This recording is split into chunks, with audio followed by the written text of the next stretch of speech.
Hey and welcome, Miss Kira Speaks. Before we get started, I ask that you watch the videos till the end, subscribe, and turn on your notifications. We're back again with another episode of the Real Housewives of Atlanta. Season 14, episode 12, Trust Planning Issues. And yes, I know that this is later than late, but I said, let me get it up and hopefully someone will watch it. But just know, this isn't my first time recording this. I'm not even about to get into that, but we're about to get into this episode. So as the episode opens, we're doing the same thing we've been doing the past couple of episodes. We're checking in on the ladies. Marlo, she's asking the Lord for strength as the boys are nearing their 30 days. Drew, she's talking to Ralph about she was younger and her mama fired her, but her mama who's sitting there doesn't seem to remember what the heck she's talking about. So we see Sheree and she's talking to her fine son Cairo, and she fills him in on She by Sheree.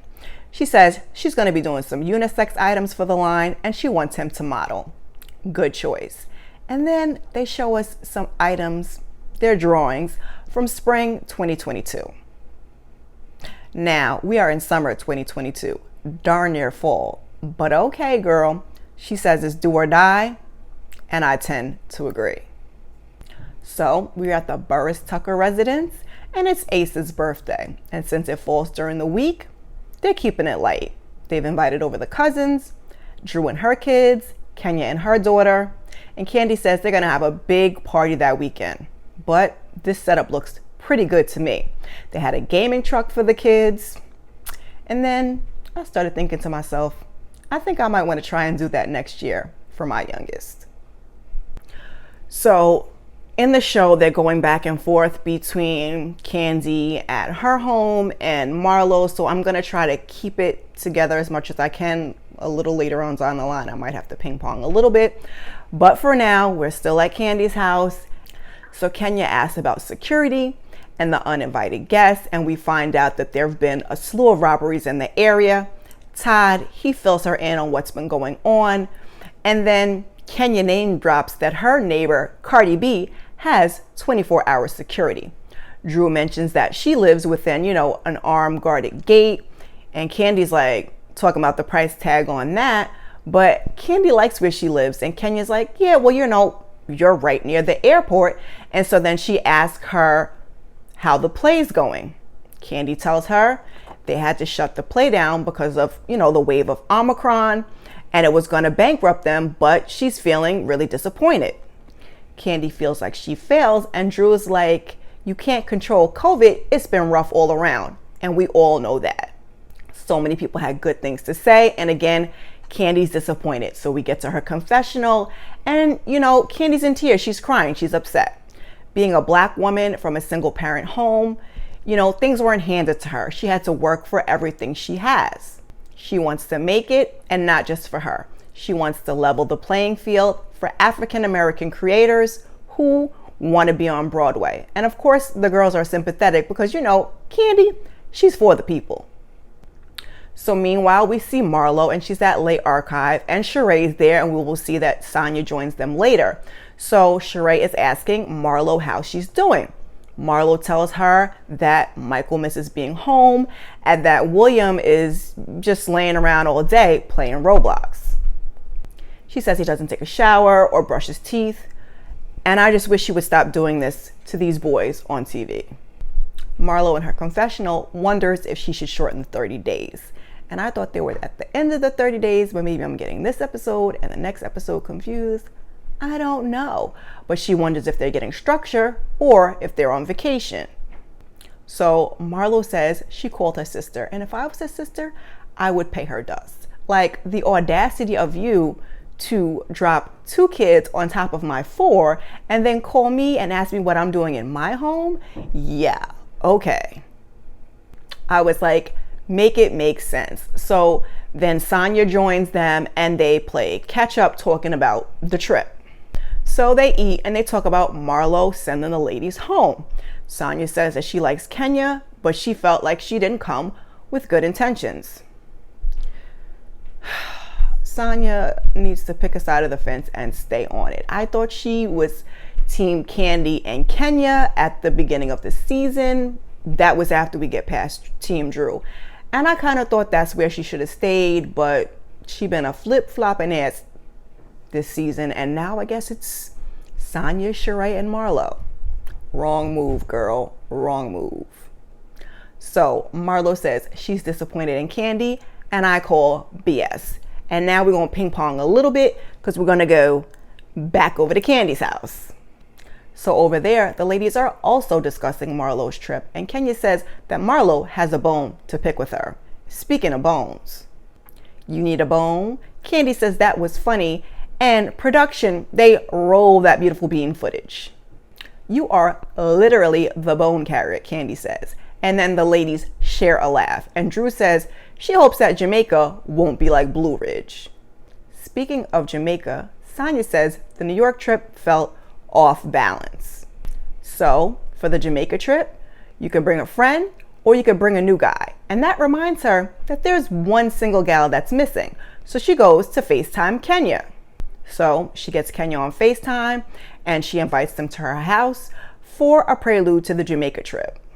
Then she brings up the trip being a couple's trip, and child, she repeated it so many times. Now, I don't know if it was production that did this to poor Sanya, but Kenya, she had had enough. Girl, I'm tired of this. Bye, girl. Sanya's like, what the F? Why would she do that? Because she ain't got no one to bring, Marlo says. Marlo got hella nerve. So we see Kandi question why, if she knows Kenya's going through a divorce, that she would make such a big deal about her bringing someone. Kenya says she feels like Sanya was being insensitive, and if she needs to hang up on her again, she will. Now, I don't like being hung up on, but sometimes, okay? So we see Marlo, and she's meeting with the parenting coach, and in her confessional, she says sometimes she doesn't know if she's doing the right thing. That's all parents, girl. Is she making the right decisions? It's hard for her. She didn't ever plan on being a parent because she didn't want to be a mother like her mother. And that one hit me, child. Not that I didn't want to be a mother, but I can understand not wanting to be a mother like your mother. So he starts the session with a prayer, and Marlo, she starts to tear up immediately. She tells him about the situation with her nephews, and he asks her what happened, and Marlo said she was frustrated and felt like they were taking everything for granted. She admits that there's no structure, and that makes her feel like crap. In her confessional, she says she's never consistent with the punishment, and that you have to be. And it's not easy, it's hard, because in a way, when you're punishing them, you're also punishing yourself. But that's a conversation for another day and another video. She wants to have fun with them, but she also wants them to respect her. He tells her it's not fun all the time, and boys don't listen to talk. Marlo says then she yells like her mom, and he tells her to be consistent in the message that she's sending. He suggests family meetings once a week, starting with the positives, give them a schedule, and spend quality time. He tells her to give herself some grace, and then they talk about, not making the boys feel like she abandoned them. Consistency starts with her, and Marlo, she wants to come back and bring the boys. We are back at the Burris Tucker compound, and the gang is all there. We see Kayla and Riley, and they catch us up on life in New York. Riley is a sophomore at NYU, and Kayla is in New York working on TV production. Come on, like father, like daughter. And I heard she's working for Love and Hip Hop in one of the speak-on-its. They're there to get the trust done. Kandi says they have properties and things before they got married. And production, they play my good guy Todd. And I ain't like it. Kandi's side is like butcher, baker, candlestick maker, etc., etc. And Todd's side is like New Jersey condo. Production, you only have to do that. And also they have things that they've accumulated together. They throw that on the screen, and so now they're going to figure out how the things are going to be divided. Todd says, for instance, the condo will go to Kayla. Makes sense because it's his. And then Todd says that he doesn't want them to have a lump sum payout. He wants them to get monthly installments so you can, preserve that wealth. They would get it in different stages in life. And Riley, she's not with it. What if she wants to invest?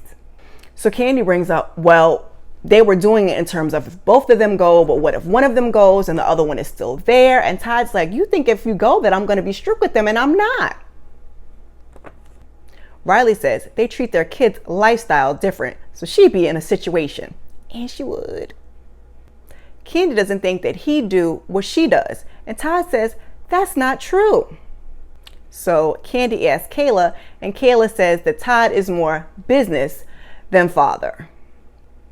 Todd, in his confessional, he says he's proud of Kayla. She got her own apartment. She pays her own bills. She's really IND.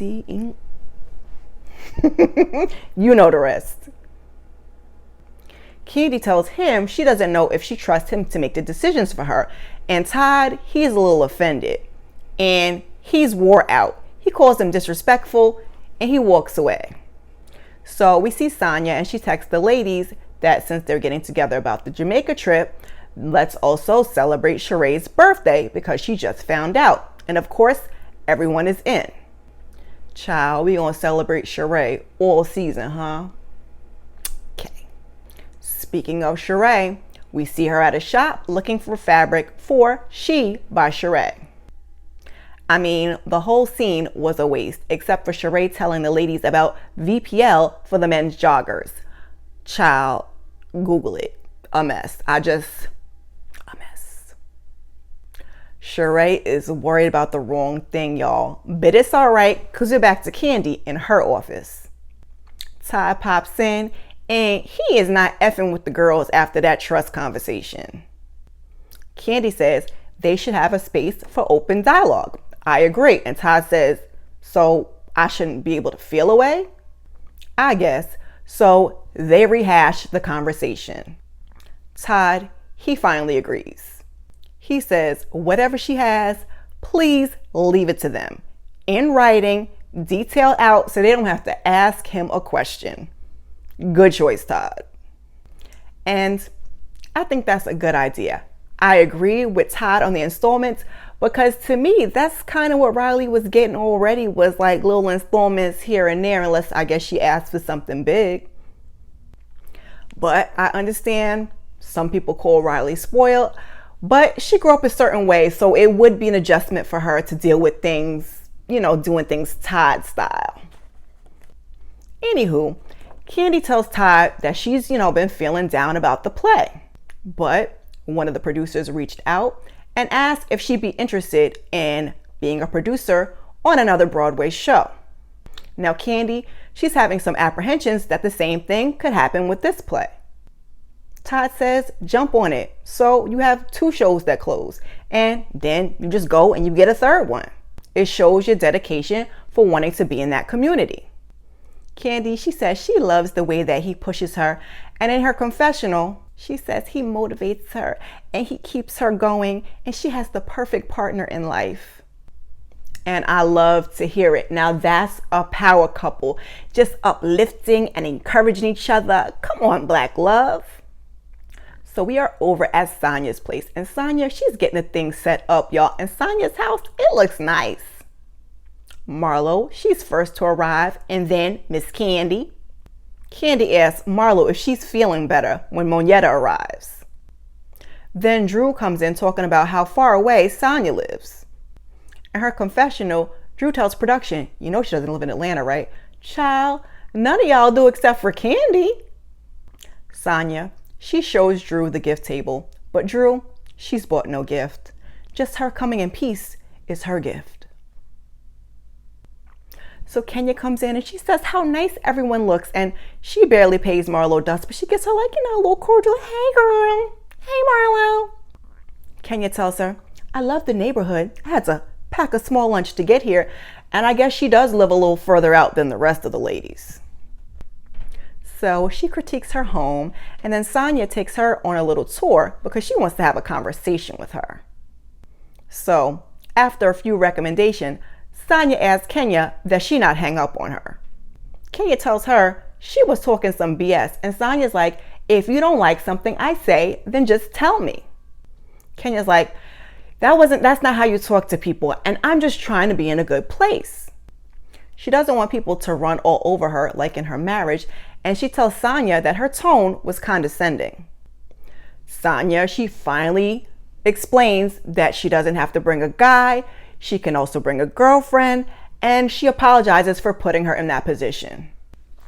And I don't know if it was a production thing or a way it was edited, but Sanya probably should have just led with that. Like, hey girl, you could bring a girlfriend on the trip if you want. I know I said it was a couple's trip, but that's probably how the conversation should have gone.